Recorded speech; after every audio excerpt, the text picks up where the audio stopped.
Presiden Republik Indonesia Prabowo Subianto akhirnya mengumumkan reshuffle kabinet dan satu diantaranya adalah penggantian jabatan Menteri Keuangan.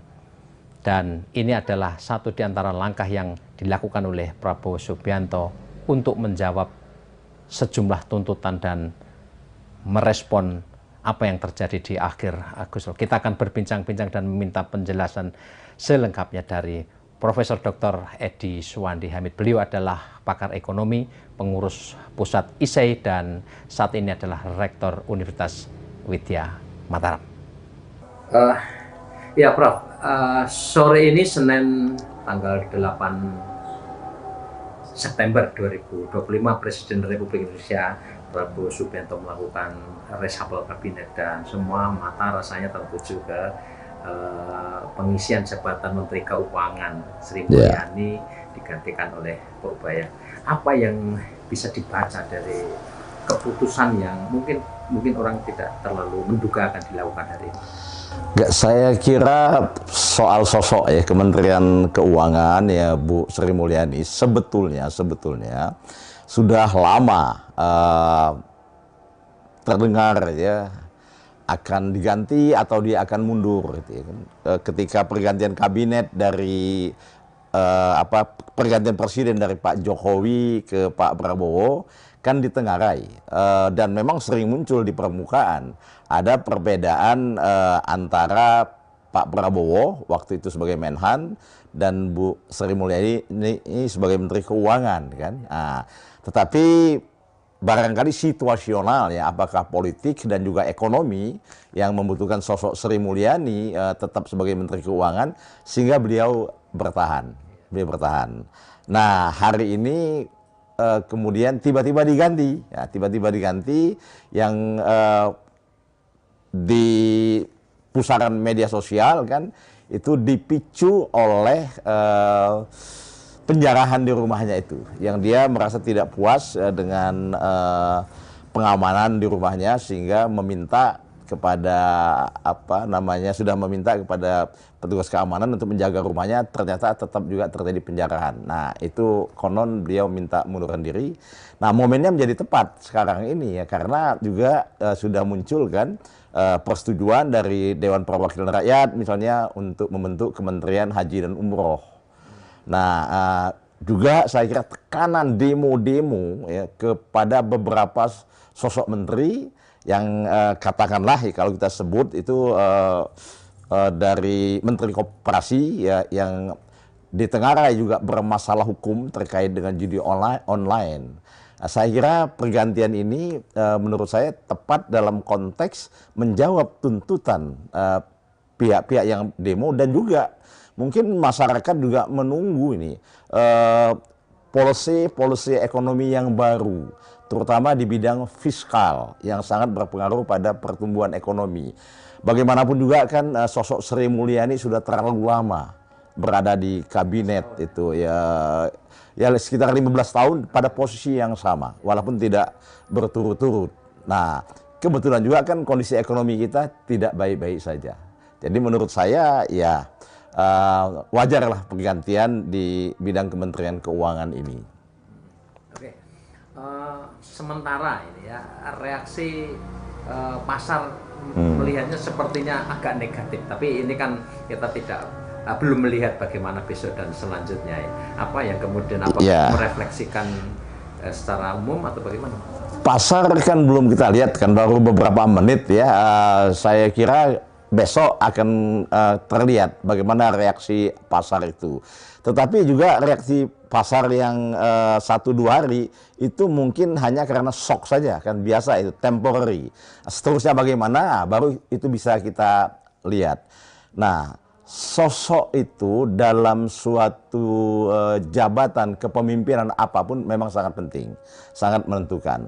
Nah, sosok Ibu Sri Mulyani di dunia internasional itu memang cukup kredibel ya, karena beliau pernah menjabat di Bank Dunia ya. Saya kira pada posisi yang cukup penting selama sekitar 5 tahun kalau nggak salah itu.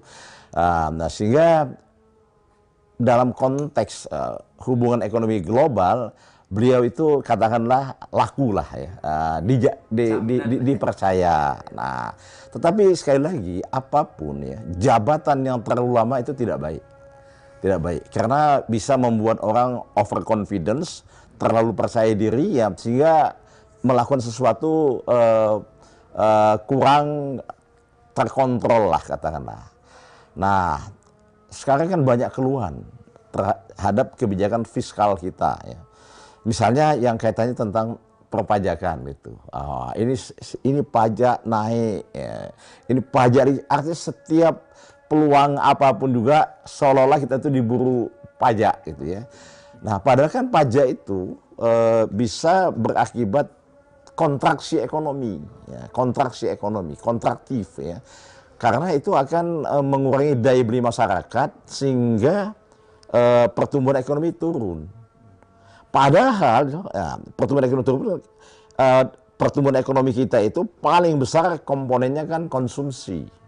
Nah, kalau konsumsi menurun itu kebijakan ekonomi akan mendorong terjadinya tadi kontraksi. Ya. Padahal kan diharapkan terjadinya ekspansi. Nah, itu saya kira wajar lah ya. Saya kira sudah waktunya lah beliau istirahat. Saya kira di Kementerian Keuangan. Nah, soal tadi kepercayaan pasar, ini penggantinya Bapak Purbaya Yudi Sadewo. Saya membaca ya, membaca pengalaman-pengalamannya, saya kira cukup bagus. Dia orang multidisiplin, Kemudian juga dia pernah menjabat di sektor swasta maupun pemerintahan. Dan dia bukan sosok yang kontroversial. Nah, saya kira sekarang kita butuh orang-orang seperti itu yang wawasannya visioner lah ya, visioner dan multi aspek, multidisiplin. Karena untuk mengatasi kebijakan ekonomi tidak hanya cukup dengan pengetahuan ekonomi saja, ya, tetapi juga disiplin-disiplin yang lain. Nah, beliau itu menurut saya punya pengalaman dan juga pandangan yang bagus yang dulu sering saya baca tulisan-tulisannya sebagai kolumnis ya di beberapa media mainstream di Indonesia ini. Berarti ada kemungkinan ini akan terjadi perubahan yang signifikan di sektor pengelolaan ekonomi kita ya, dengan perubahan ini. Ya, saya duga begitu, utamanya kan di bidang fiskal. Karena kan Menteri Keuangan nggak menangani semuanya, kan dia hanya menangani kebijakan fiskal, bagaimana dengan kebijakan fiskal itu bisa menstabilkan ekonomi, bisa mendorong pertumbuhan ekonomi, kemudian juga bisa mengendalikan inflasi. Nah, itu bersama sektor moneter ya, Bank Indonesia misalnya. Nah, itu fokusnya. Nah, ketika bicara fiskal, APBN, itu kan kita bicara penerimaan dan pengeluaran. Nah, tugas beliau ini bagaimana? Mencari sumber-sumber penerimaan ya, yang barangkali tidak hanya dari sektor-sektor yang konvensional selama ini yang semata-mata mengandalkan pajak. Memang kan negara yang maju itu memang ditopang oleh pajak yang tinggi. Tapi kan Indonesia belum pada proses itu. Kita melihat kan ekonomi Indonesia ini masih banyak didukung oleh sektor-sektor pertanian, sektor informal itu yang mereka sebagian besar belum sebagai wajib pajak gitu kan. Kan wajib pajak itu kan terbatas ya. Orang-orang di sektor formal itu, orang-orang di sektor ekonomi menengah ke atas itu ya. Padahal kan struktur angkatan kerja kita yang banyak itu di informal dan pertanian. Nah, ya sehingga beliau ya harus berpikir bagaimana itu mencari sumber pendapatan ya di samping pajak tadi. Misalnya apa? Mungkin juga pendapatan dari badan usaha milik negara. Nah, kan dividen dari BUMN kan masuknya ke anggaran pemerintah. Kita tahu kan, BUMN kita itu ya sehatnya mungkin di permukaan lah, sehat di permukaan. Jadi return on investment-nya jauh dari potensinya. Ya, karena apa? biaya-biaya yang non operasional mungkin tinggi ya. Kemudian juga seperti yang sudah diperbaikin sekarang oleh Danantara ya, yang kaitannya dengan penghapusan tantiem untuk komisaris, mungkin juga restrukturisasi gaji direksi dan komisaris. Saya kira itu perlu dilakukan. Nah, menurut saya Pak Menteri Keuangan yang baru pahamlah situasi itu. Apalagi kan dia terakhir pada posisi sebagai ketua komisioner lembaga penjaminan simpanan ya, sehingga dia dana-dana misalnya masyarakat diperbankan tahu betul. Nah, bagaimana itu membuat dana masyarakat itu misalnya itu lebih bermanfaat untuk mendorong ekonomi, menurut saya beliau sudah cukup paham itu. Baik, agak sedikit kembali, apakah kemudian penggantian Menteri Keuangan terutama di sosok figur Sri Mulyani ini juga akan secara entah politis entah psikologis akan bisa menurunkan tensi emosi publik ya, karena bagaimanapun di rangkaian aksi massa akhir Agustus kemarin kan itu menjadi satu di antara isu-isu kuat yang muncul gitu ke permukaan soal pajak tadi. Bisa jadi itu ya, iya bisa jadi juga tidak ya, karena demo-demo itu bukan hanya itu, tapi kan akumulasi dari banyak persoalan, termasuk ekonomi. Ya, kebijakan ekonomi misalnya yang dipertanyakan oleh banyak pengamat ya, kemudian oleh masyarakat luas juga gitu. Misalnya kan kebijakan terkait makan bersama gratis, kan itu fiskal, itu fiskal. MBG itu bagus nggak? Itu bagus. Di negara maju itu dilakukan banyak itu ya. Tapi apakah bisa kita lakukan secara tiba-tiba tanpa persiapan yang matang? Silakan dievaluasi faktanya gitu kan. Mungkin itu juga sangat mempengaruhi fiskal kita. Kemudian apalagi itu koperasi merah putih yang menterinya juga diganti itu. Ide itu bagus. Ya, kalau kita bicara pasal 33 ya kita harapkan ya koperasi menjadi sokoguru ekonomi nasional ini ya.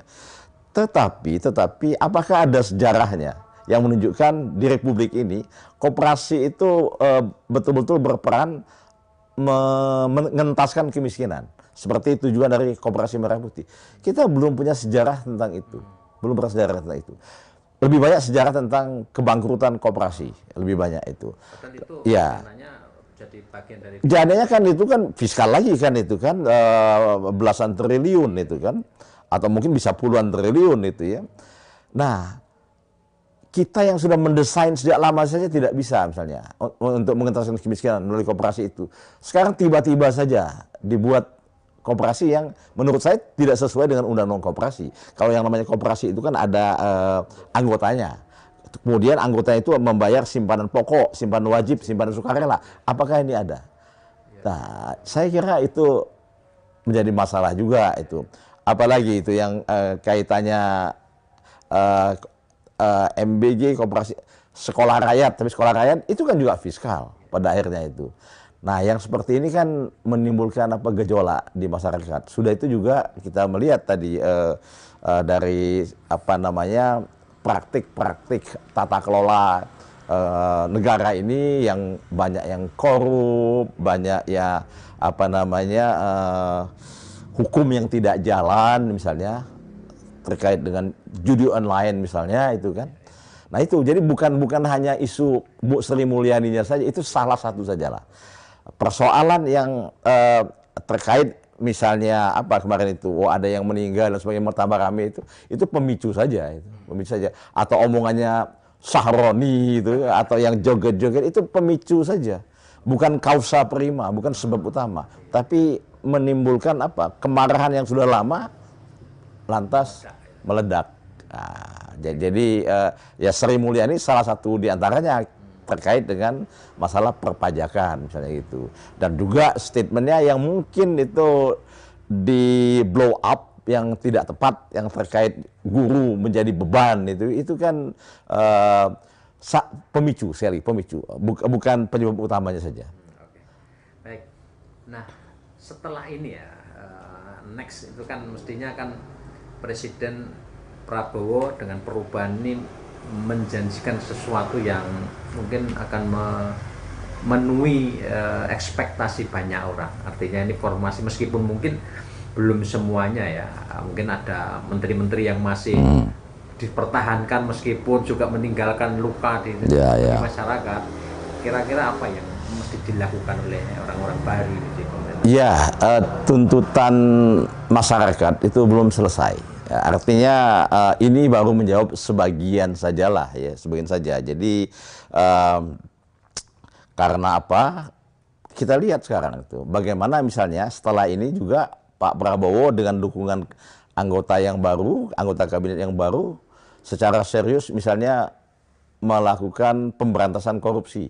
Nah, ini kan sudah diucapkan terus, tapi actionnya kan belum begitu kelihatan. Nah, sudah ada tapi belum begitu kelihatan, gitu ya. Nah, ini yang kedua, bagaimana ke depan ini misalnya para menteri yang baru dan menteri yang lainnya dan juga pemerintah membuat regulasi-regulasi yang itu bersahabat ya, dengan penggeraan ekonomi masyarakat, bukan malah bersahabat dengan inefisiensi, bersahabat dengan policy-policy yang belum melalui kajian yang mendalam tetapi menggerogoti fiskal begitu besar. Nah, karena yang di dalam maupun di luar itu kan membutuhkan tadi regulasi yang baik dan kepastian hukum. Nah, kepastian hukum. Nah, karena apa? Investasi di Indonesia ini kan bukan hanya dari domestik, juga dari internasional, dari luar negeri. Dan investasi itu adalah salah satu pembentukan dari pertumbuhan ekonomi. Kan konsumsi, investasi, pengeluaran pemerintah, kemudian juga perdagangan internasional, ekspor impor itu. Nah, kalau misalnya orang tidak percaya dengan kepastian hukum di Indonesia ini, ya investor nggak mau masuk. Karena mereka punya banyak pilihan. Yang bisa menaruh modal itu bukan hanya Indonesia, tetapi juga banyak negara lain yang memberikan insentif-insentif dengan kebijakan-kebijakan yang menarik seperti tax holiday dan sebagainya gitu. Baik, kalau misalnya apa yang dilakukan oleh Presiden Prabowo ini baru sebagian, kira-kira di sektor mana lagi Prof yang ini memang betul-betul butuh pembaruan, butuh kesungguhan untuk melakukan perubahan? Iya, tidak hanya ekonomi ya, tapi yang tadi saya singgung itu penegakan hukum. Penegakan hukum. Misalnya bagaimana itu pengadilan-pengadilan itu ya bisa memenuhi rasa keadilan masyarakat betul keputusan-keputusannya. Itu kan sudah menjadi rahasia umum bahwasanya di pengadilan kita itu tajam ke bawah, tumpul ke atas misalnya gitu. Nah, saya kira Pak Prabowo ya harus melihat bagaimana kementerian-kementerian atau jabatan-jabatan yang terkait dengan hukum ini. Karena itu sesuatu yang sangat menjadi kritik, ketidakpuasan dari masyarakat, termasuk kepolisian misalnya gitu kan. Bagaimana kan kalau kita baca, lihat di medsos, lihat di Facebook, di Instagram, di TikTok, itu kan kasihan tuh. Polisi itu menjadi bahan olok-olok ya, seolah-olah menjadi lembaga yang terburuk di masyarakat itu. Apakah itu betul terjadi? Saya kira banyak polisi yang baik. Tapi mungkin ada sementara figur-figur ya, ataupun juga keputusan-keputusan ataupun juga layanan-layanan polisi yang terkait dengan kepemimpinannya itu yang menyakiti masyarakat itu. Nah, sehingga apa? Ya karena nilai setitik rusak susu sebelanga misalnya. Nah, ya itu. Jadi saya kira menurut saya kelembagaan di kepolisian itu perlu ditata ulang, termasuk dalam konteks personalnya. Ini saya yakin sudah menjadi pemikiran oleh pemerintahan ya. Jadi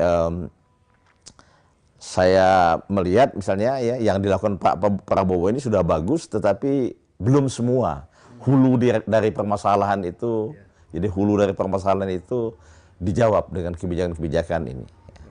Jadi masih perlu kebijakan lanjutan menurut saya kalau kita ingin membuat masyarakat tidak terulang kemarahannya seperti beberapa hari yang lalu. Sekarang ini kan stabil misalnya di Jakarta ya karena sekian ribu tentara dikerahkan di sana. Bukan karena masyarakat itu udah rendah, tapi masyarakat itu rasional, demonstran itu rasional juga daripada mati konyol gitu kan. Sudahlah kita istirahat dulu. Barangkali begitu. Yang pertama ini hak prerogatif presiden ya untuk mengganti menterinya, dan ya kita juga sudah dengar bahwa Bu Sri Mulyani juga meminta ya untuk mundurkan diri ya. Jadi mungkin ini pilihan presiden, dan presiden sudah mengangkat Pak Purbaya ya, yang kita kenal nggak jauh-jauh lah dari lingkungan LPS ya, dari LPS beliau ya, lingkungan keuangan, dan beliau juga ya kita tahu berinteraksi juga dengan Kementerian Keuangan, dalam hal ini Bu Sri Mulyani gitu loh. Ya, jadi kita lihat ini satu pilihan presiden, dan tentunya tidak mudah ya. Karena yang pertama beliau menggantikan Ibu Sri Mulyani yang sudah berapa kali pemerintahan ya memegang jabatan sebagai Menteri Keuangan, kemudian juga punya pergaulan luas di dunia internasional.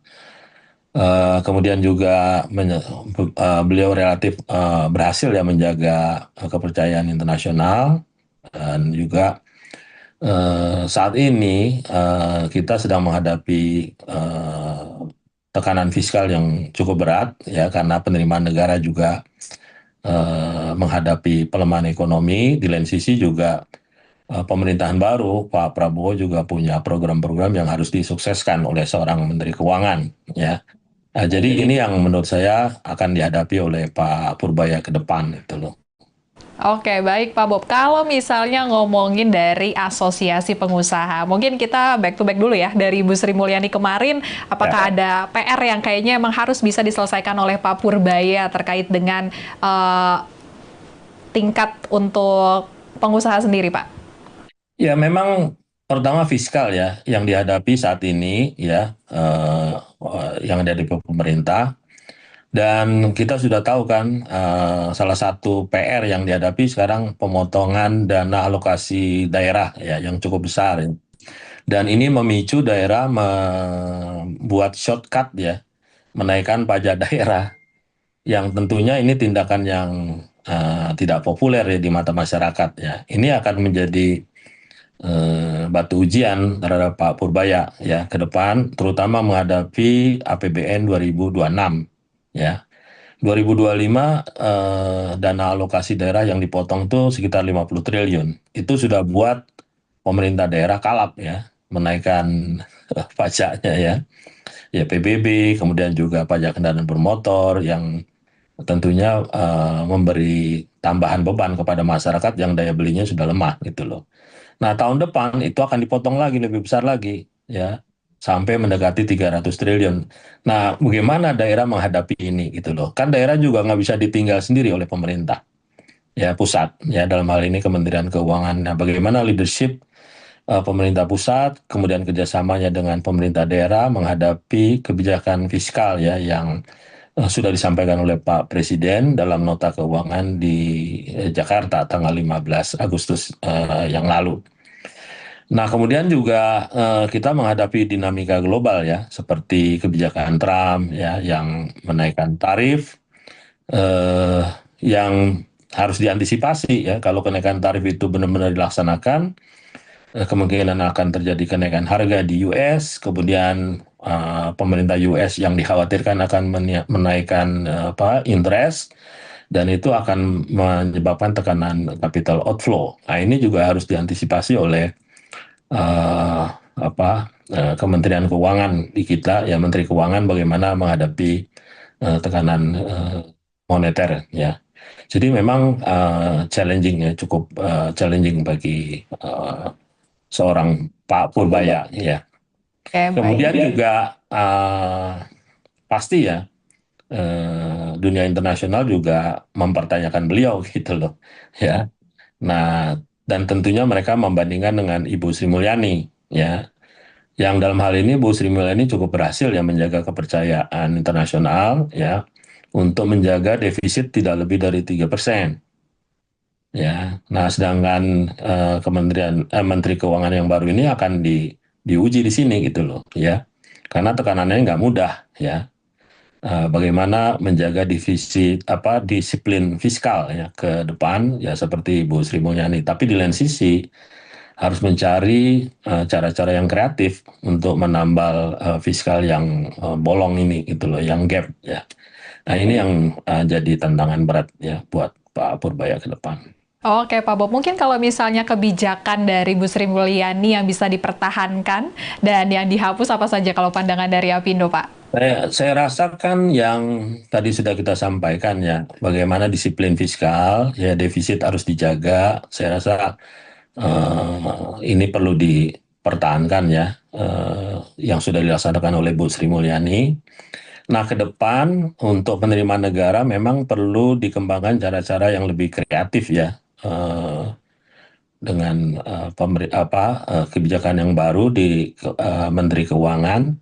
Ya bagaimana pemerintah itu bisa di satu sisi menghadirkan revenue ya kepada pemerintah, tapi di lain sisi juga bisa memberikan stimulus bagi perekonomian ya. Nah ini nggak mudah ya, bahkan kelihatan seperti suatu hal yang kontradiktif, tapi bukannya tidak mungkin ya.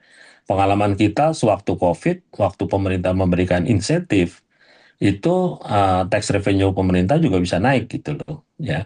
Nah jadi akan dituntut ya ke depan kemampuan Kementerian Keuangan untuk menghadapi dua hal ini yang kontradiktif tapi membutuhkan kreativitas dulu. Kita lihat setelah reshuffle ini IHSG drop usai pergantian Menkyu. Kalau Pak Bob melihat ini sedikit keraguan saja atau seperti apa Pak? Saya rasa kalau dibandingin Bu Sri Mulyani pasti akan menghadapi situasi seperti itu ya. Pasti pasar akan bertanya-tanya dan mengambil posisi berjaga-jaga gitu loh. Jadi penting sekali untuk pejabat baru Pak Menteri ini untuk menyampaikan pemikiran-pemikiran beliau yang pro pasar ya, kemudian juga bisa menyelesaikan masalah-masalah jangka pendek saat ini ya, kemudian juga bisa menyelesaikan persoalan ekonomi kita ya, dan jangan lupa masalah ekonomi kita bukan hanya pertumbuhan tapi juga employment ya. Bahkan kita cenderung untuk tidak tumbuh terlalu tinggi tetapi lebih baik berkualitas. Artinya bisa menyerap employment lebih banyak lagi ketimbang pertumbuhannya tinggi tapi kualitasnya kurang gitu loh ya. Nah, employment ini juga menjadi isu saat ini ya.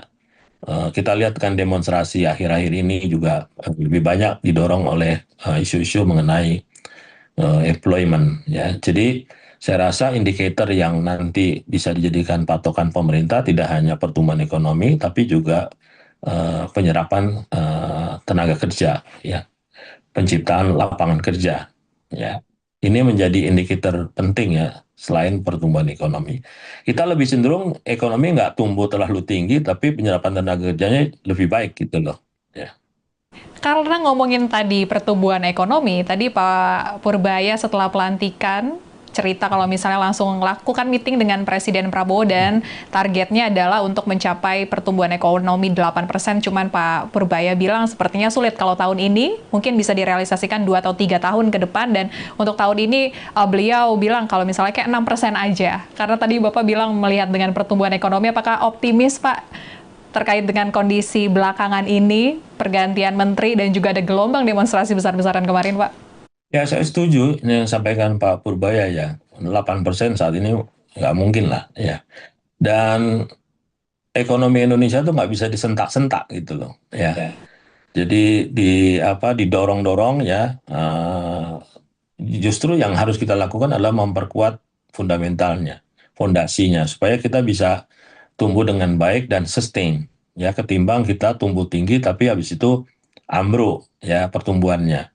Nah, jadi saya setuju ya, memang yang harus dibangun adalah fundamental ekonomi kita ke depan. Antara lain membangun sektor industri yang banyak menyerap tenaga kerja, ya, seperti industri manufaktur, ya, kemudian juga services, ya, itu juga harus menjadi perhatian pemerintah saat ini, ya.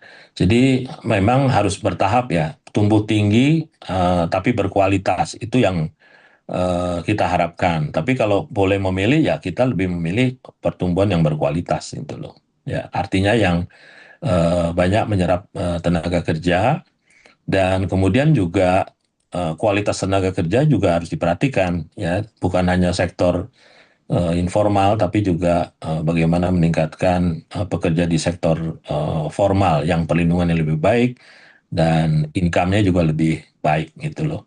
Dan pekerja ini kita harus lihat punya dua sisi. Di satu sisi dia adalah produsen, ya, di sisi lain dia juga ada konsumen, ya. Jadi sangat strategis posisi pekerja ini.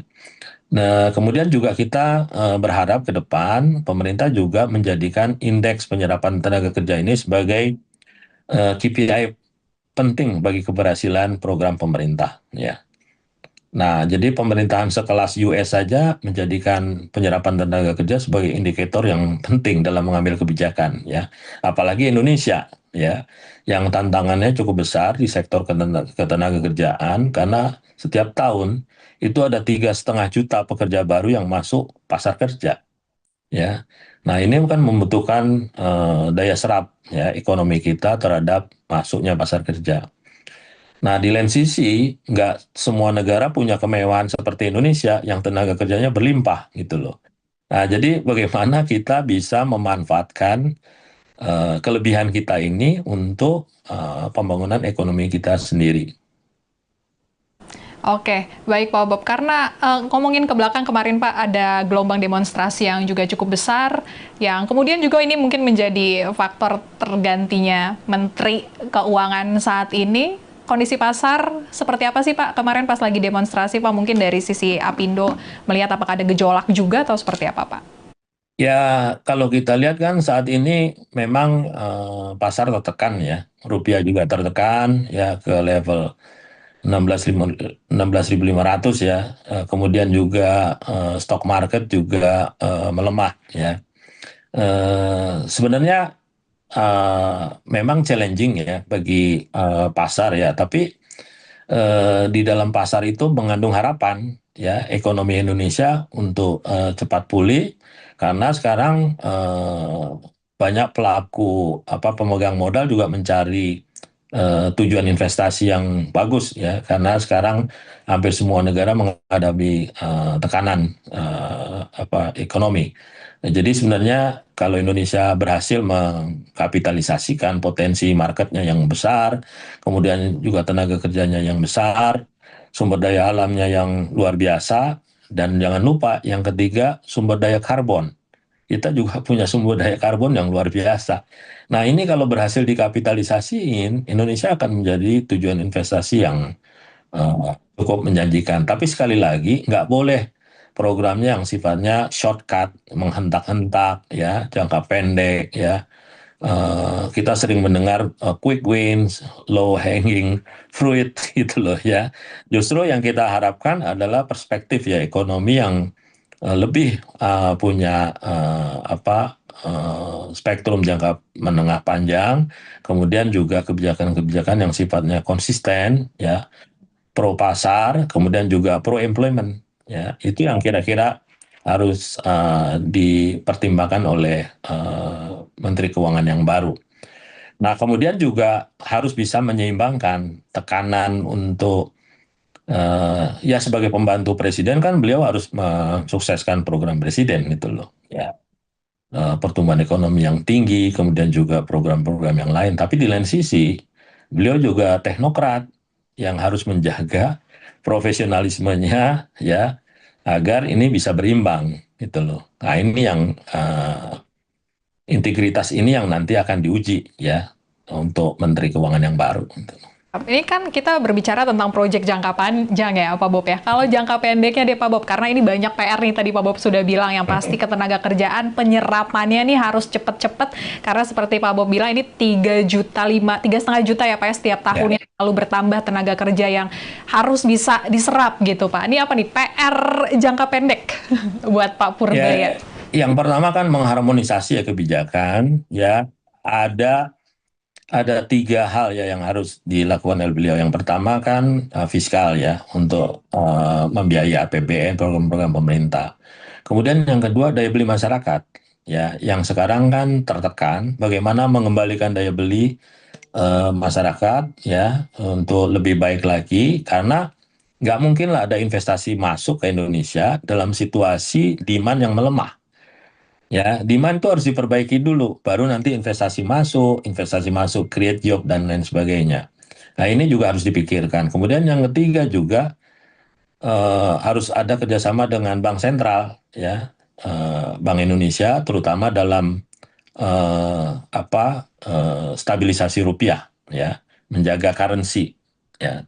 Ini juga harus dilakukan oleh. Nah, bagaimana mengharmonisasi 3 kepentingan ini gitu loh ya, yang masing-masing membutuhkan likuiditas gitu loh, sedangkan likuiditas terbatas.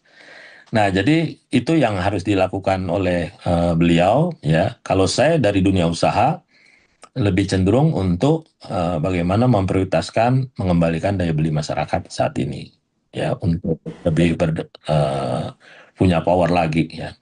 Siap. Pak Bob sendiri, mungkin ini pertanyaan terakhir Pamungkas Pak. Optimiskah Pak terkait dengan pergantian Menteri Keuangan, kemudian terkait kondisi ekonomi terkini? Ya berat, tantangannya berat ya. Dan kita dari dunia usaha ya harus berusaha untuk mencari sisi positifnya ya. Ya bagaimana mengelaborasi sisi positif bahwa pergantian personel di kabinet ini bisa meng-create pemikiran-pemikiran baru, kemudian juga inisiatif baru, ya. Tapi di lain sisi juga pasti orang akan membandingkan dengan yang lama, ya. Nah, jadi ya, bagaimana ini juga harus dijaga reputasi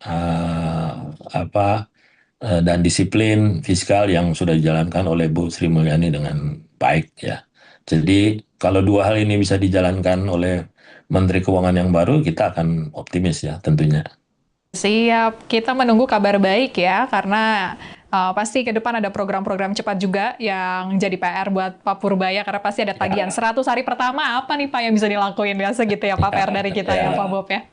Yang penting realisasi untuk penyerapan tenaga kerja nih, kalau dari Pak Bob bilang, karena seperti yang kita tahu ya Pak ya, ini harus segera diserap, karena ada janji juga dari Presiden Prabowo ya Pak, 19 juta lapangan pekerjaan. Iya, justru kalau janji penyerapan tenaga kerja itu dipenuhi, tapi pertumbuhannya nggak begitu tinggi, nggak apa-apa. Ya, ketimbang pertumbuhannya tinggi tapi nggak bisa menyerap tenaga kerja gitu loh, ya. Iya, yang harus digaris bawahi ya Pak. Ini semoga dan daya beli masyarakat itu juga harus dipikirkan dan harus dibantu ya. Nah, kemudian juga daerah ini yang yang harus di take lead ya, harus take leadership ya, pemerintah menghadapi pengurangan dana alokasi daerah. Apa yang harus dilakukan daerah, apa yang tidak dilakukan daerah. Jangan sampai orang demo dulu baru kemudian melakukan revisi kebijakan. Ini nggak baik ya bagi kita gitu. Oke. Oh, mungkin terakhir Pak, karena tadi Bapak bilang penyerapan tenaga kerja dan harus ada industri-industri lain yang bisa digenjot gitu Pak. Mungkin ada masukannya industri yang saat ini bisa mungkin lebih dioptimalkan untuk mendapatkan penyerapan tenaga kerja yang banyak di Indonesia Pak? Ya, industri-industri padat karya, ya, industri-industri manufaktur yang banyak menyerap tenaga kerja, ya, kemudian juga sektor konstruksi, ya, yang memberikan multiplier effect yang cukup besar ya bagi ekonomi kita, harus diprioritaskan, ya, dan itu butuh sinergi Kementerian Keuangan dengan KL-KL yang lain ya, bagaimana melakukan harmonisasi kebijakan. Kemudian yang kedua, deregulasi juga tetap harus dijalankan, karena sampai saat ini walaupun sudah ada Omnibus Law, tetap aja kita masih berkutat dengan isu-isu mengenai deregulasi ya. yang menyebabkan ICOR kita tinggi dan lain sebagainya. Nah, ini yang harus dijalankan oleh Menteri Keuangan ya. Kemudian kemampuan koordinasinya yang harus cukup tinggi karena Kementerian Keuangan kan ini langsung di bawah Presiden gitu loh ya. Nah, ini bagaimana koordinasinya dengan Kementerian Perekonomian dan KL-KL yang lain. Itu juga membutuhkan figur yang kuat ya dari Menteri Keuangan yang baru itu loh. Oke, baik. Terima kasih perbincangannya, Pak Bob. Kita tunggu ya kabar baik dari Pak Purbaya. Yes. Semoga ekonomi Indonesia juga semakin baik dan semakin menguat ya, Pak ya. Presiden Republik Indonesia Prabowo Subianto akhirnya mengumumkan reshuffle kabinet dan satu diantaranya adalah penggantian jabatan Menteri Keuangan. Dan ini adalah satu di antara langkah yang dilakukan oleh Prabowo Subianto untuk menjawab sejumlah tuntutan dan merespon apa yang terjadi di akhir Agustus. Kita akan berbincang-bincang dan meminta penjelasan selengkapnya dari Profesor Dr. Edi Suwandi Hamid. Beliau adalah pakar ekonomi, pengurus pusat ISEI, dan saat ini adalah Rektor Universitas Widya Mataram. Ya Prof, sore ini Senin tanggal 8 September 2025 Presiden Republik Indonesia Prabowo Subianto melakukan reshuffle kabinet dan semua mata rasanya tertuju ke pengisian jabatan Menteri Keuangan Sri Mulyani digantikan oleh Purbaya. Apa yang bisa dibaca dari keputusan yang mungkin orang tidak terlalu menduga akan dilakukan hari ini? Saya kira soal sosok ya Kementerian Keuangan ya Bu Sri Mulyani sebetulnya sudah lama terdengar ya akan diganti atau dia akan mundur gitu ya. Ketika pergantian kabinet dari pergantian presiden dari Pak Jokowi ke Pak Prabowo kan ditengarai dan memang sering muncul di permukaan ada perbedaan antara Pak Prabowo waktu itu sebagai Menhan dan Bu Sri Mulyani ini sebagai Menteri Keuangan kan. Nah, tetapi barangkali situasional ya, apakah politik dan juga ekonomi yang membutuhkan sosok Sri Mulyani tetap sebagai Menteri Keuangan sehingga beliau bertahan. Nah, hari ini kemudian tiba-tiba diganti yang di pusaran media sosial kan itu dipicu oleh penjarahan di rumahnya itu, yang dia merasa tidak puas dengan pengamanan di rumahnya sehingga meminta kepada sudah meminta kepada petugas keamanan untuk menjaga rumahnya, ternyata tetap juga terjadi penjarahan. Nah, itu konon beliau minta mundurkan diri.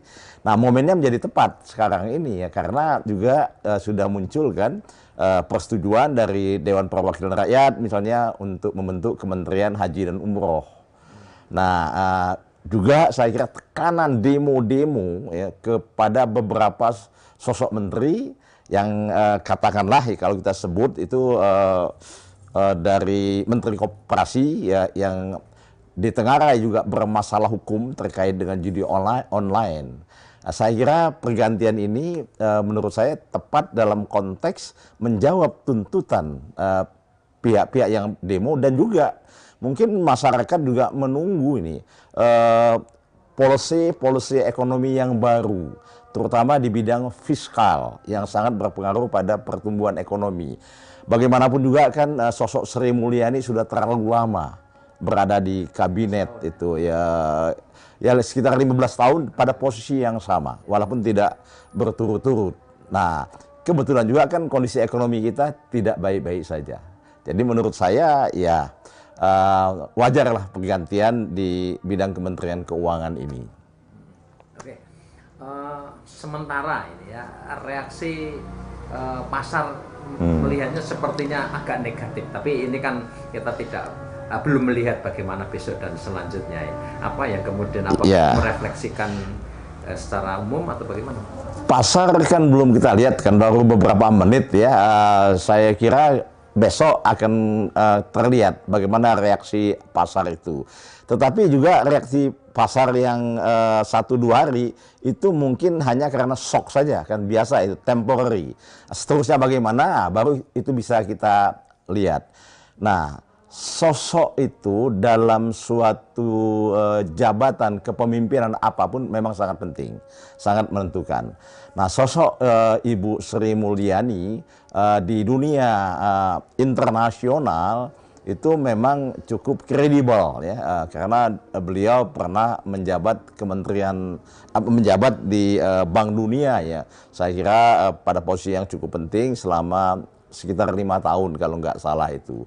Nah, sehingga dalam konteks hubungan ekonomi global, beliau itu katakanlah laku lah ya, dipercaya. Nah, tetapi sekali lagi apapun ya, jabatan yang terlalu lama itu tidak baik, karena bisa membuat orang overconfidence, terlalu percaya diri ya, sehingga melakukan sesuatu kurang terkontrol lah katakanlah.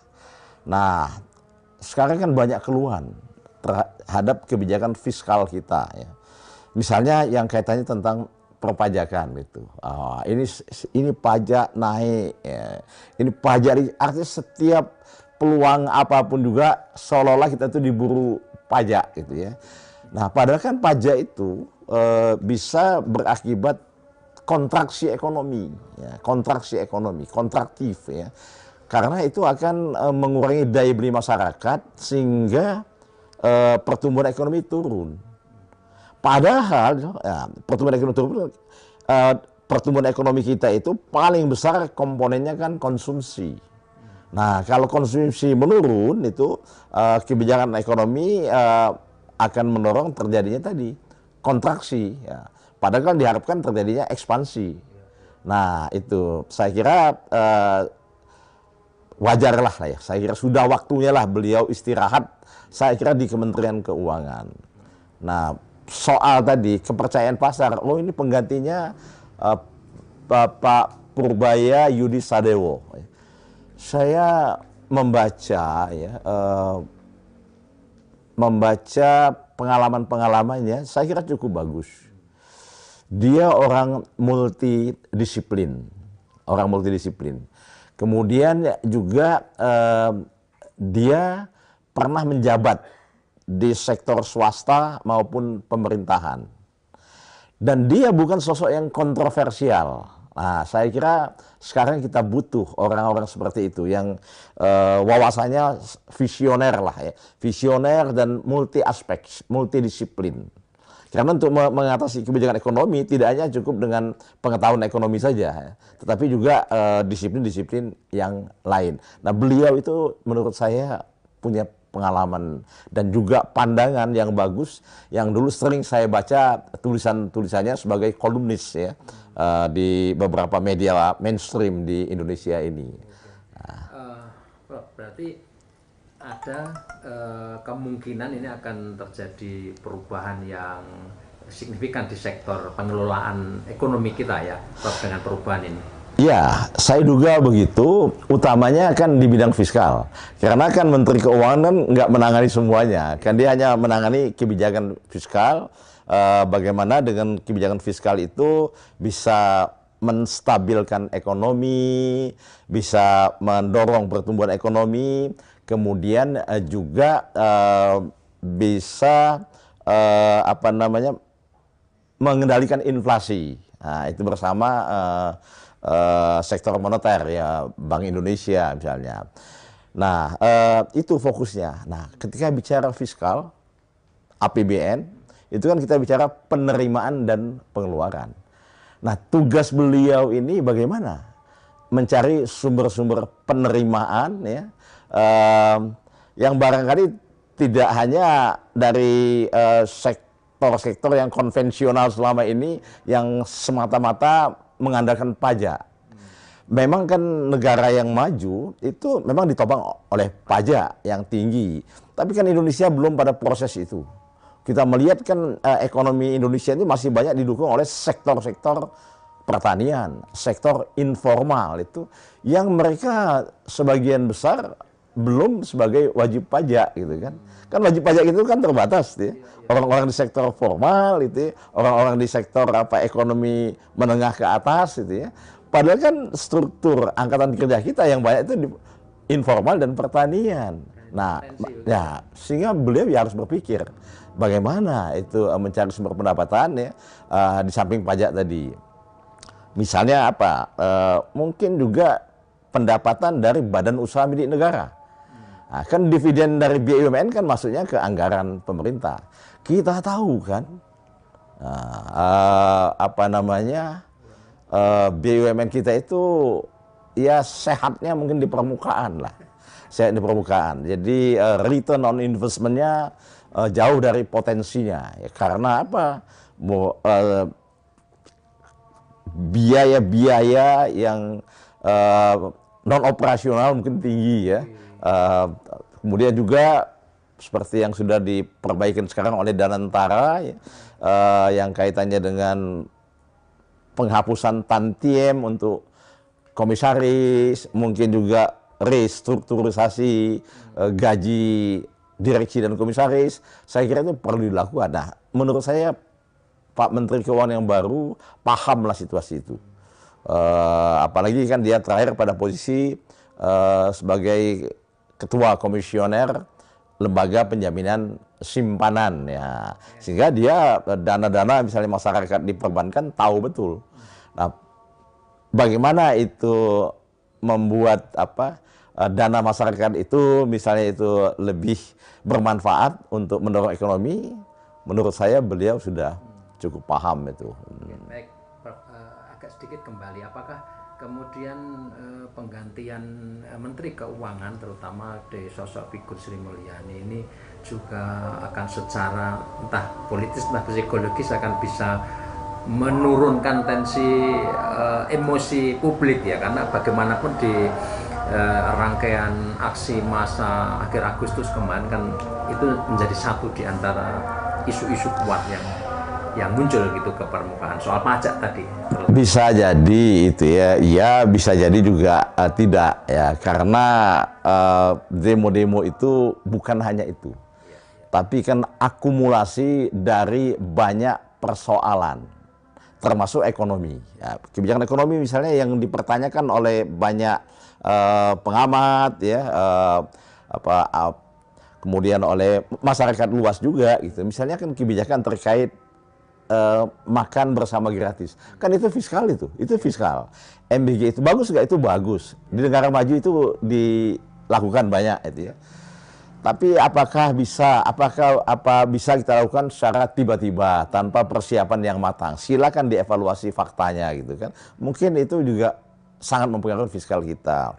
Kemudian apalagi itu koperasi merah putih yang menterinya juga diganti itu. Ide itu bagus. Ya, kalau kita bicara pasal 33 ya kita harapkan ya koperasi menjadi soko guru ekonomi nasional ini ya. Tetapi apakah ada sejarahnya yang menunjukkan di Republik ini koperasi itu betul-betul berperan mengentaskan kemiskinan seperti tujuan dari koperasi merah putih? Kita belum punya sejarah tentang itu, belum pernah sejarah tentang itu. Lebih banyak sejarah tentang kebangkrutan koperasi, lebih banyak itu. Bahkan itu ya. Jadi bagian dari Jadinya kan itu kan fiskal lagi kan itu kan belasan triliun itu kan, atau mungkin bisa puluhan triliun itu ya. Nah, kita yang sudah mendesain sejak lama saja tidak bisa misalnya untuk mengentaskan kemiskinan melalui koperasi itu. Sekarang tiba-tiba saja dibuat koperasi yang menurut saya tidak sesuai dengan undang-undang koperasi. Kalau yang namanya koperasi itu kan ada anggotanya. Kemudian anggota itu membayar simpanan pokok, simpanan wajib, simpanan sukarela. Apakah ini ada? Nah, saya kira itu menjadi masalah juga itu. Apalagi itu yang kaitannya MBG, koperasi, sekolah rakyat. Tapi sekolah rakyat itu kan juga fiskal pada akhirnya itu. Nah, yang seperti ini kan menimbulkan gejolak di masyarakat. Sudah itu juga kita melihat tadi dari praktik-praktik tata kelola negara ini yang banyak yang korup, banyak ya hukum yang tidak jalan misalnya terkait dengan judi online misalnya itu kan. Nah itu jadi bukan hanya isu Bu Sri Mulyaninya saja, itu salah satu sajalah. Persoalan yang terkait misalnya apa kemarin itu, ada yang meninggal dan sebagainya, tambah rame itu pemicu saja, Atau omongannya Sahroni itu, atau yang joget-joget itu pemicu saja, bukan kausa prima, bukan sebab utama, tapi menimbulkan kemarahan yang sudah lama lantas meledak. Nah, jadi ya Sri Mulyani salah satu diantaranya terkait dengan masalah perpajakan misalnya gitu, dan juga statementnya yang mungkin itu di blow up yang tidak tepat, yang terkait guru menjadi beban itu kan pemicu, bukan penyebab utamanya saja. Oke. Baik. Nah, setelah ini ya, next itu kan mestinya kan Presiden Prabowo dengan perubahan ini menjanjikan sesuatu yang mungkin akan memenuhi ekspektasi banyak orang. Artinya ini formasi, meskipun mungkin belum semuanya ya, mungkin ada menteri-menteri yang masih dipertahankan meskipun juga meninggalkan luka di masyarakat. Kira-kira apa yang mesti dilakukan oleh orang-orang baru di pemerintah? Ya, tuntutan masyarakat itu belum selesai. Ya, artinya ini baru menjawab sebagian sajalah ya, sebagian saja. Jadi karena apa? Kita lihat sekarang itu bagaimana misalnya setelah ini juga Pak Prabowo dengan dukungan anggota yang baru, anggota kabinet yang baru, secara serius misalnya melakukan pemberantasan korupsi. Nah, ini kan sudah diucapkan terus, tapi actionnya kan belum begitu kelihatan. Nah, sudah ada tapi belum begitu kelihatan itu ya. Nah, ini yang kedua, bagaimana ke depan ini misalnya para menteri yang baru dan menteri yang lainnya dan juga pemerintah membuat regulasi-regulasi yang itu bersahabat ya, dengan penggeraan ekonomi masyarakat, bukan malah bersahabat dengan inefisiensi, bersahabat dengan policy-policy yang belum melalui kajian yang mendalam tetapi menggerogoti fiskal begitu besar. Nah, karena yang di dalam maupun di luar itu kan membutuhkan tadi regulasi yang baik dan kepastian hukum. Nah, kepastian hukum. Nah, karena apa? Investasi di Indonesia ini kan bukan hanya dari domestik, juga dari internasional, dari luar negeri. Dan investasi itu adalah salah satu pembentukan dari pertumbuhan ekonomi. Kan konsumsi, investasi, pengeluaran pemerintah, kemudian juga perdagangan internasional, ekspor impor itu. Nah, kalau misalnya orang tidak percaya dengan kepastian hukum di Indonesia ini, ya investor nggak mau masuk. Karena mereka punya banyak pilihan. Yang bisa menaruh modal itu bukan hanya Indonesia, tetapi juga banyak negara lain yang memberikan insentif-insentif dengan kebijakan-kebijakan yang menarik seperti tax holiday dan sebagainya gitu. Baik, kalau misalnya apa yang dilakukan oleh Presiden Prabowo ini baru sebagian, kira-kira di sektor mana lagi Prof yang ini memang betul-betul butuh pembaruan, butuh kesungguhan untuk melakukan perubahan? Iya, tidak hanya ekonomi ya, tapi yang tadi saya singgung itu penegakan hukum. Penegakan hukum. Misalnya bagaimana itu pengadilan-pengadilan itu ya bisa memenuhi rasa keadilan masyarakat, betul keputusan-keputusannya. Itu kan sudah menjadi rahasia umum bahwasanya di pengadilan kita itu tajam ke bawah, tumpul ke atas misalnya itu. Nah, saya kira Pak Prabowo ya harus melihat bagaimana kementerian-kementerian atau jabatan-jabatan yang terkait dengan hukum ini. Karena itu sesuatu yang sangat menjadi kritik, ketidakpuasan dari masyarakat, termasuk kepolisian misalnya gitu kan. Bagaimana kan kalau kita baca, lihat di medsos, lihat di Facebook, di Instagram, di TikTok, itu kan kasihan tuh. Polisi itu menjadi bahan olok-olok ya, seolah-olah menjadi lembaga yang terburuk di masyarakat itu. Apakah itu betul terjadi? Saya kira banyak polisi yang baik. Tapi mungkin ada sementara figur-figur ya, ataupun juga keputusan-keputusan ataupun juga layanan-layanan polisi yang terkait dengan kepemimpinannya itu yang menyakiti masyarakat itu. Nah, sehingga apa? Ya karena nilai setitik rusak susu sebelanga misalnya. Nah, ya itu. Jadi saya kira menurut saya kelembagaan di kepolisian itu perlu ditata ulang. Nah, termasuk dalam konteks personalnya. Nah, ini saya yakin sudah menjadi pemikiran oleh pemerintahan ya. Jadi saya melihat misalnya ya yang dilakukan Pak Prabowo ini sudah bagus, tetapi belum semua hulu dari permasalahan itu, jadi hulu dari permasalahan itu dijawab dengan kebijakan-kebijakan ini. Jadi masih perlu kebijakan lanjutan menurut saya kalau kita ingin membuat masyarakat tidak terulang kemarahannya seperti beberapa hari yang lalu. Sekarang ini kan stabil misalnya di Jakarta ya karena sekian ribu tentara dikerahkan di sana. Bukan karena masyarakat itu udah rendah, tapi masyarakat itu rasional, demonstran itu rasional juga daripada mati konyol gitu kan. Sudahlah kita istirahat dulu, barangkali begitu. Yang pertama ini hak prerogatif presiden ya untuk mengganti menterinya, dan ya kita juga sudah dengar bahwa Bu Sri Mulyani juga meminta ya untuk mundurkan diri ya. Jadi mungkin ini pilihan presiden dan presiden sudah mengangkat Pak Purbaya ya, yang kita kenal nggak jauh-jauh lah dari lingkungan LPS ya, dari LPS beliau ya, lingkungan keuangan, dan beliau juga ya kita tahu berinteraksi juga dengan Kementerian Keuangan, dalam hal ini Bu Sri Mulyani gitu loh. Ya, jadi kita lihat ini satu pilihan presiden, dan tentunya tidak mudah ya. Karena yang pertama beliau menggantikan Ibu Sri Mulyani yang sudah berapa kali pemerintahan ya memegang jabatan sebagai Menteri Keuangan, kemudian juga punya pergaulan luas di dunia internasional.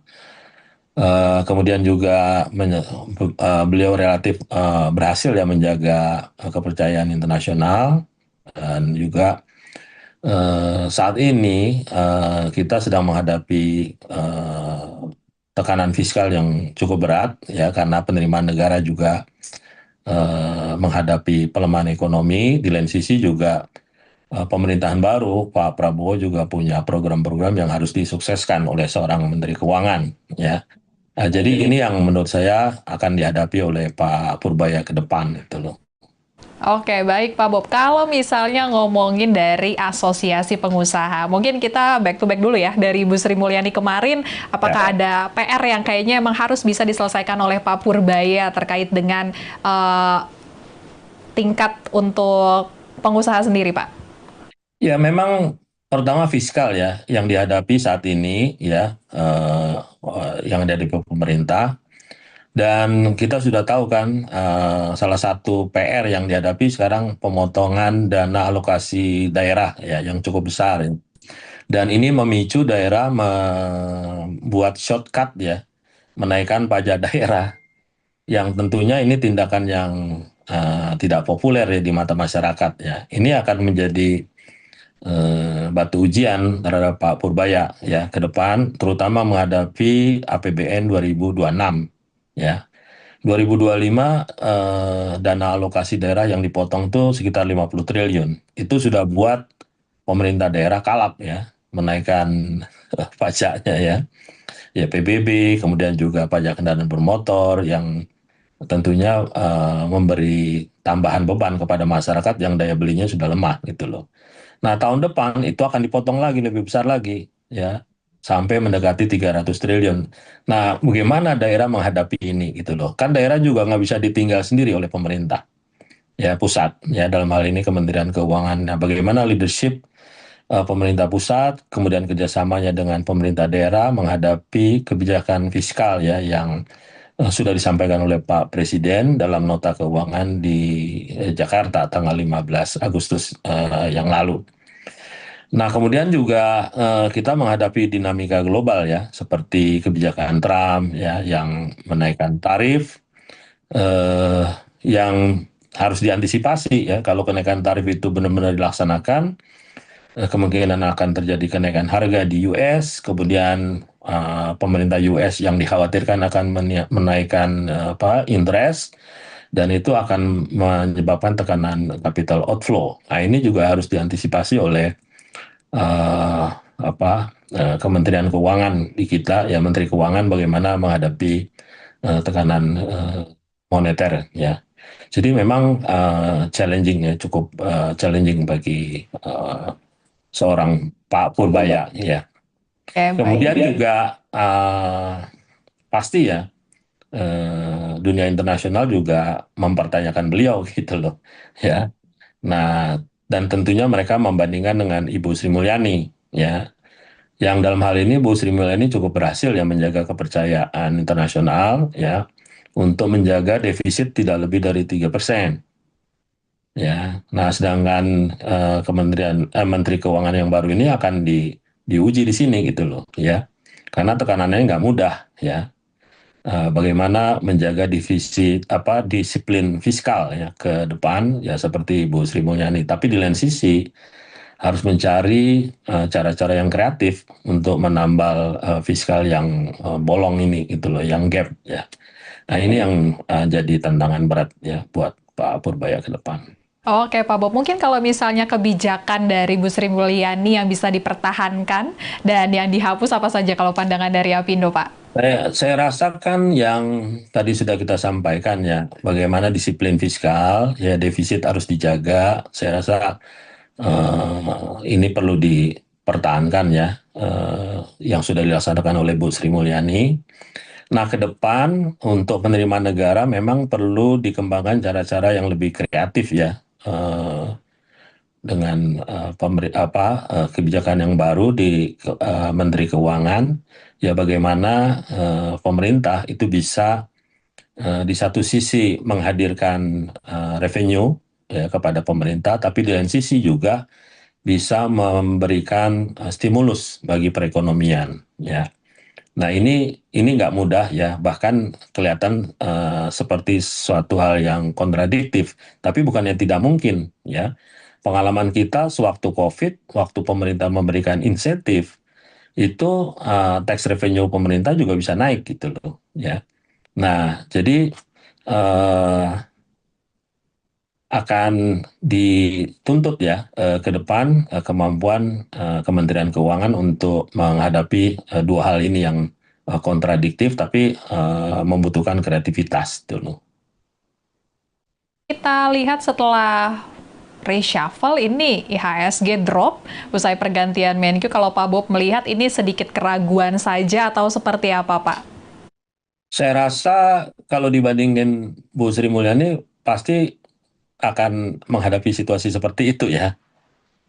Pasti pasar akan bertanya-tanya dan mengambil posisi berjaga-jaga gitu loh. Jadi penting sekali untuk pejabat baru Pak Menteri ini untuk menyampaikan pemikiran-pemikiran beliau yang pro pasar ya. Kemudian juga bisa menyelesaikan masalah-masalah jangka pendek saat ini ya. Kemudian juga bisa menyelesaikan persoalan ekonomi kita ya, dan jangan lupa masalah ekonomi kita bukan hanya pertumbuhan tapi juga employment ya.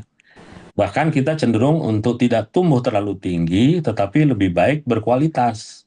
Artinya bisa menyerap employment lebih banyak lagi ketimbang pertumbuhannya tinggi tapi kualitasnya kurang gitu loh ya. Nah, employment ini juga menjadi isu saat ini ya.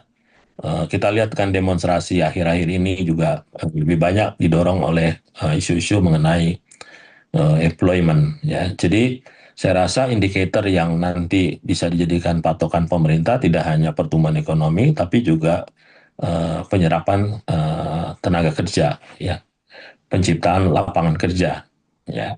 Ini menjadi indikator penting ya, selain pertumbuhan ekonomi. Kita lebih cenderung ekonomi nggak tumbuh terlalu tinggi, tapi penyerapan tenaga kerjanya lebih baik gitu loh. Ya. Karena ngomongin tadi pertumbuhan ekonomi, tadi Pak Purbaya setelah pelantikan cerita kalau misalnya langsung melakukan meeting dengan Presiden Prabowo dan targetnya adalah untuk mencapai pertumbuhan ekonomi 8%, cuman Pak Purbaya bilang sepertinya sulit kalau tahun ini, mungkin bisa direalisasikan 2 atau 3 tahun ke depan, dan untuk tahun ini beliau bilang kalau misalnya kayak 6% aja. Karena tadi Bapak bilang melihat dengan pertumbuhan ekonomi, apakah optimis Pak terkait dengan kondisi belakangan ini, pergantian menteri dan juga ada gelombang demonstrasi besar-besaran kemarin, Pak? Ya, saya setuju ini yang disampaikan Pak Purbaya ya. 8% saat ini nggak mungkin lah ya.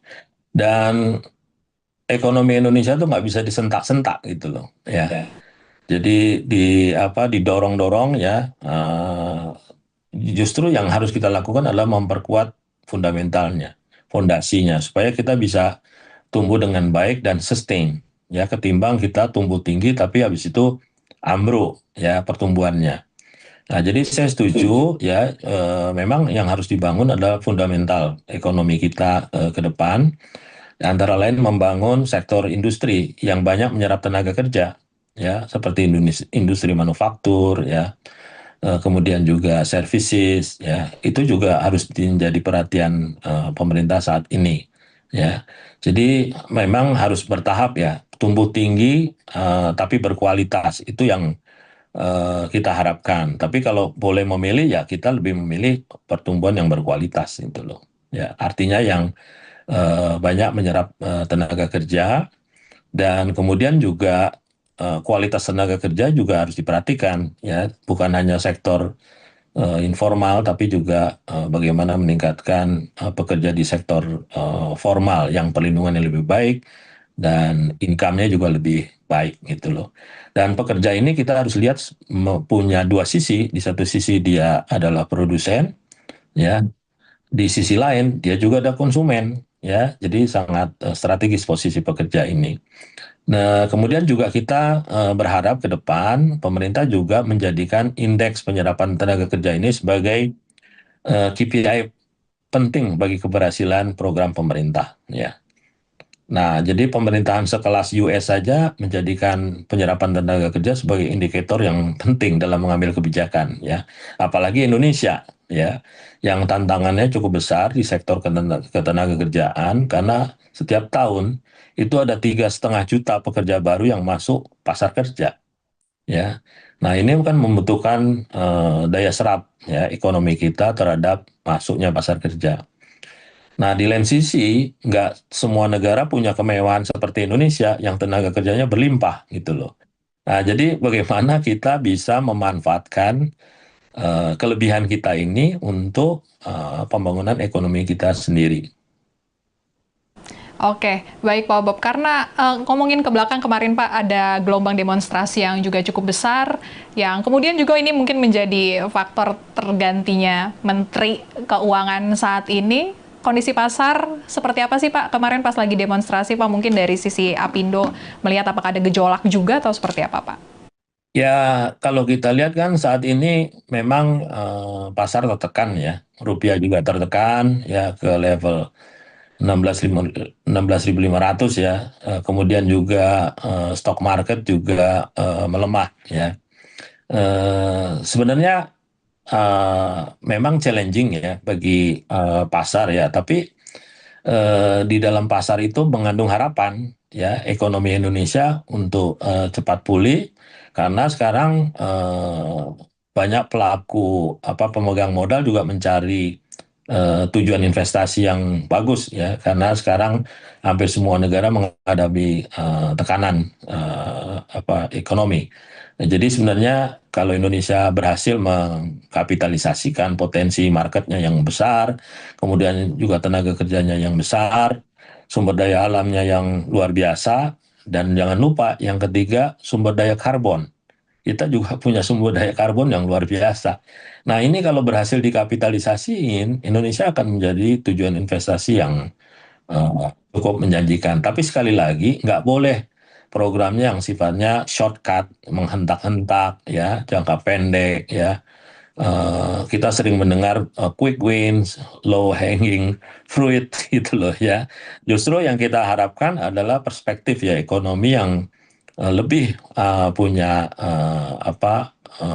spektrum jangka menengah panjang, kemudian juga kebijakan-kebijakan yang sifatnya konsisten, ya, pro pasar, kemudian juga pro employment, ya, itu yang kira-kira harus dipertimbangkan oleh Menteri Keuangan yang baru. Nah, kemudian juga harus bisa menyeimbangkan tekanan untuk ya sebagai pembantu presiden kan beliau harus mensukseskan program presiden gitu loh, ya. Pertumbuhan ekonomi yang tinggi, kemudian juga program-program yang lain. Tapi di lain sisi, beliau juga teknokrat yang harus menjaga profesionalismenya, ya, agar ini bisa berimbang gitu loh. Nah, ini yang integritas ini yang nanti akan diuji, ya, untuk Menteri Keuangan yang baru gitu. Ini kan kita berbicara tentang proyek jangka panjang ya Pak Bob ya. Kalau jangka pendeknya deh Pak Bob, karena ini banyak PR nih tadi Pak Bob sudah bilang, yang pasti ketenaga kerjaan penyerapannya nih harus cepet-cepet, karena seperti Pak Bob bilang ini 3,5 juta ya Pak ya setiap tahunnya, lalu bertambah tenaga kerja yang harus bisa diserap gitu Pak. Ini apa nih PR jangka pendek buat Pak Purbaya? Yang pertama kan mengharmonisasi ya kebijakan, ya. Ada 3 hal ya yang harus dilakukan oleh beliau. Yang pertama kan fiskal ya, untuk membiayai APBN, program-program pemerintah. Kemudian yang kedua daya beli masyarakat, ya, yang sekarang kan tertekan. Bagaimana mengembalikan daya beli masyarakat, ya, untuk lebih baik lagi, karena nggak mungkin lah ada investasi masuk ke Indonesia dalam situasi demand yang melemah. Ya, demand itu harus diperbaiki dulu, baru nanti investasi masuk, create job, dan lain sebagainya. Nah, ini juga harus dipikirkan. Kemudian yang ketiga juga harus ada kerjasama dengan Bank Sentral, ya, Bank Indonesia, terutama dalam stabilisasi rupiah, ya, menjaga currency, ya. Ini juga harus dilakukan oleh. Nah, bagaimana mengharmonisasi 3 kepentingan ini gitu loh, ya, yang masing-masing membutuhkan likuiditas gitu loh, sedangkan likuiditas terbatas. Nah, jadi itu yang harus dilakukan oleh beliau, ya. Kalau saya dari dunia usaha lebih cenderung untuk bagaimana memprioritaskan mengembalikan daya beli masyarakat saat ini, ya, untuk lebih punya power lagi, ya. Siap. Pak Bob sendiri, mungkin nih pertanyaan terakhir Pamungkas, Pak. Optimiskah Pak terkait dengan pergantian Menteri Keuangan, kemudian terkait kondisi ekonomi terkini? Ya berat, tantangannya berat ya. Dan kita dari dunia usaha ya harus berusaha untuk mencari sisi positifnya ya. Ya, bagaimana mengelaborasi sisi positif bahwa pergantian personel di kabinet ini bisa meng-create pemikiran-pemikiran baru, kemudian juga inisiatif baru, ya. Tapi di lain sisi juga pasti orang akan membandingkan dengan yang lama, ya. Nah, jadi ya, bagaimana ini juga harus dijaga reputasi dan disiplin fiskal yang sudah dijalankan oleh Bu Sri Mulyani dengan baik, ya. Jadi kalau 2 hal ini bisa dijalankan oleh Menteri Keuangan yang baru, kita akan optimis ya tentunya. Siap, kita menunggu kabar baik ya, karena pasti ke depan ada program-program cepat juga yang jadi PR buat Pak Purbaya, karena pasti ada tagihan 100 hari pertama, apa nih Pak yang bisa dilakuin biasa gitu ya Pak, PR dari kita ya Pak Bob ya. Yang penting realisasi untuk penyerapan tenaga kerja nih, kalau dari Pak Bob bilang, karena seperti yang kita tahu ya Pak ya, ini harus segera diserap, karena ada janji juga dari Presiden Prabowo ya Pak, 19 juta lapangan pekerjaan.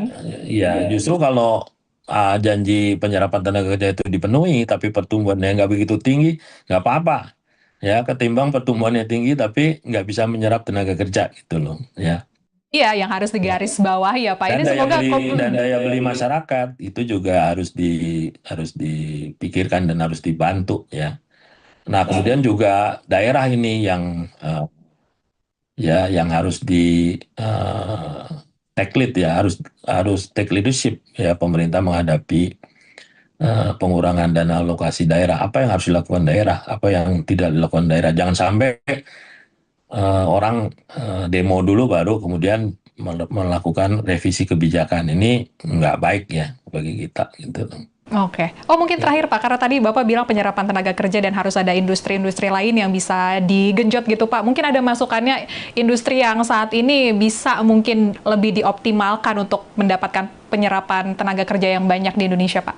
Ya, industri-industri padat karya, ya, industri-industri manufaktur yang banyak menyerap tenaga kerja, ya, kemudian juga sektor konstruksi, ya, yang memberikan multiplier effect yang cukup besar ya bagi ekonomi kita harus diprioritaskan, ya, dan itu butuh sinergi Kementerian Keuangan dengan KL-KL yang lain ya, bagaimana melakukan harmonisasi kebijakan. Kemudian yang kedua, deregulasi juga tetap harus dijalankan karena sampai saat ini walaupun sudah ada Omnibus Law, tetap aja kita masih berkutat dengan isu-isu mengenai deregulasi ya, yang menyebabkan ICOR kita tinggi dan lain sebagainya. Nah, ini yang harus dijalankan oleh Menteri Keuangan ya. Kemudian kemampuan koordinasinya yang harus cukup tinggi karena Kementerian Keuangan kan ini langsung di bawah Presiden gitu loh ya. Nah, ini bagaimana koordinasinya dengan Kementerian Perekonomian dan KL-KL yang lain. Itu juga membutuhkan figur yang kuat ya dari Menteri Keuangan yang baru itu loh. Oke, baik. Terima kasih perbincangannya, Pak Bob. Kita tunggu ya kabar baik dari Pak Purbaya. Yes. Semoga ekonomi Indonesia juga semakin baik dan semakin menguat ya, Pak ya. Presiden Republik Indonesia Prabowo Subianto akhirnya mengumumkan reshuffle kabinet dan satu diantaranya adalah penggantian jabatan Menteri Keuangan. Dan ini adalah satu di antara langkah yang dilakukan oleh Prabowo Subianto untuk menjawab sejumlah tuntutan dan merespon apa yang terjadi di akhir Agustus. Kita akan berbincang-bincang dan meminta penjelasan selengkapnya dari Profesor Dr. Edi Suwandi Hamid. Beliau adalah pakar ekonomi, pengurus pusat ISEI, dan saat ini adalah Rektor Universitas Widya Mataram. Ya Prof, sore ini Senin tanggal 8 September 2025 Presiden Republik Indonesia Prabowo Subianto melakukan reshuffle kabinet dan semua mata rasanya tertuju ke pengisian jabatan Menteri Keuangan Sri Mulyani digantikan oleh Purbaya. Apa yang bisa dibaca dari keputusan yang mungkin orang tidak terlalu menduga akan dilakukan hari ini? Saya kira soal sosok ya Kementerian Keuangan ya Bu Sri Mulyani sebetulnya sudah lama terdengar ya akan diganti atau dia akan mundur gitu ya. Ketika pergantian kabinet dari pergantian presiden dari Pak Jokowi ke Pak Prabowo kan ditengarai dan memang sering muncul di permukaan ada perbedaan antara Pak Prabowo waktu itu sebagai Menhan dan Bu Sri Mulyani ini sebagai Menteri Keuangan kan. Nah, tetapi barangkali situasional ya, apakah politik dan juga ekonomi yang membutuhkan sosok Sri Mulyani tetap sebagai Menteri Keuangan sehingga beliau bertahan. Nah, hari ini kemudian tiba-tiba diganti yang di pusaran media sosial kan itu dipicu oleh penjarahan di rumahnya itu, yang dia merasa tidak puas dengan pengamanan di rumahnya sehingga meminta kepada sudah meminta kepada petugas keamanan untuk menjaga rumahnya, ternyata tetap juga terjadi penjarahan. Nah, itu konon beliau minta mundurkan diri. Nah, momennya menjadi tepat sekarang ini ya, karena juga sudah muncul kan persetujuan dari Dewan Perwakilan Rakyat misalnya untuk membentuk Kementerian Haji dan Umroh. Nah, juga saya kira tekanan demo-demo ya, kepada beberapa sosok menteri yang katakanlah ya, kalau kita sebut itu dari Menteri Koperasi ya, yang ditengarai juga bermasalah hukum terkait dengan judi online. Nah, saya kira pergantian ini menurut saya tepat dalam konteks menjawab tuntutan pihak-pihak yang demo, dan juga mungkin masyarakat juga menunggu ini policy ekonomi yang baru, terutama di bidang fiskal yang sangat berpengaruh pada pertumbuhan ekonomi. bagaimanapun juga kan sosok Sri Mulyani sudah terlalu lama berada di kabinet itu ya sekitar 15 tahun pada posisi yang sama walaupun tidak berturut-turut. Nah, kebetulan juga kan kondisi ekonomi kita tidak baik-baik saja. Jadi menurut saya ya wajarlah pergantian di bidang Kementerian Keuangan ini. Oke. Sementara ini ya reaksi pasar melihatnya sepertinya agak negatif, tapi ini kan kita belum melihat bagaimana besok dan selanjutnya ya. Apa yang kemudian merefleksikan secara umum atau bagaimana? Pasar kan belum kita lihat kan, baru beberapa menit ya. Saya kira besok akan terlihat bagaimana reaksi pasar itu. Tetapi juga reaksi pasar yang 1-2 hari itu mungkin hanya karena shock saja, kan biasa itu, temporary. Seterusnya bagaimana, baru itu bisa kita lihat. Nah, sosok itu dalam suatu jabatan kepemimpinan apapun memang sangat penting, sangat menentukan. Nah, sosok Ibu Sri Mulyani di dunia internasional itu memang cukup kredibel ya, karena beliau pernah menjabat menjabat di Bank Dunia ya. Saya kira pada posisi yang cukup penting selama sekitar 5 tahun kalau nggak salah itu. Nah, sehingga dalam konteks hubungan ekonomi global, beliau itu katakanlah laku lah ya, dipercaya. Nah, tetapi sekali lagi apapun ya, jabatan yang terlalu lama itu tidak baik, karena bisa membuat orang overconfidence, terlalu percaya diri ya, sehingga melakukan sesuatu kurang terkontrol lah katakanlah. Nah, sekarang kan banyak keluhan terhadap kebijakan fiskal kita ya. Misalnya yang kaitannya tentang perpajakan itu. Ini pajak naik ya. Ini pajak, artinya setiap peluang apapun juga seolah-olah kita tuh diburu pajak gitu ya. Nah, padahal kan pajak itu bisa berakibat kontraksi ekonomi ya, kontraktif ya. Karena itu akan mengurangi daya beli masyarakat sehingga pertumbuhan ekonomi turun. Padahal pertumbuhan ekonomi kita itu paling besar komponennya kan konsumsi. Nah, kalau konsumsi menurun itu kebijakan ekonomi akan mendorong terjadinya tadi kontraksi. Ya. Padahal kan diharapkan terjadinya ekspansi. Nah, itu saya kira wajar lah ya, saya kira sudah waktunya lah beliau istirahat, saya kira di Kementerian Keuangan. Nah, soal tadi kepercayaan pasar, ini penggantinya Bapak Purbaya Yudi Sadewo. Saya membaca ya, membaca pengalaman-pengalamannya, saya kira cukup bagus. Dia orang multidisiplin. Kemudian juga dia pernah menjabat di sektor swasta maupun pemerintahan. Dan dia bukan sosok yang kontroversial. Nah, saya kira sekarang kita butuh orang-orang seperti itu yang wawasannya visioner lah ya. Visioner dan multi aspek, multidisiplin. Karena untuk mengatasi kebijakan ekonomi tidak hanya cukup dengan pengetahuan ekonomi saja, tetapi juga disiplin-disiplin yang lain. Nah, beliau itu menurut saya punya pengalaman dan juga pandangan yang bagus, yang dulu sering saya baca tulisan-tulisannya sebagai kolumnis ya, di beberapa media mainstream di Indonesia ini. Berarti ada kemungkinan ini akan terjadi perubahan yang signifikan di sektor pengelolaan ekonomi kita ya, dengan perubahan ini.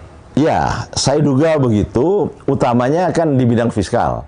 Karena kan Menteri Keuangan nggak menangani semuanya, kan dia hanya menangani kebijakan fiskal, bagaimana dengan kebijakan fiskal itu bisa menstabilkan ekonomi, bisa mendorong pertumbuhan ekonomi, kemudian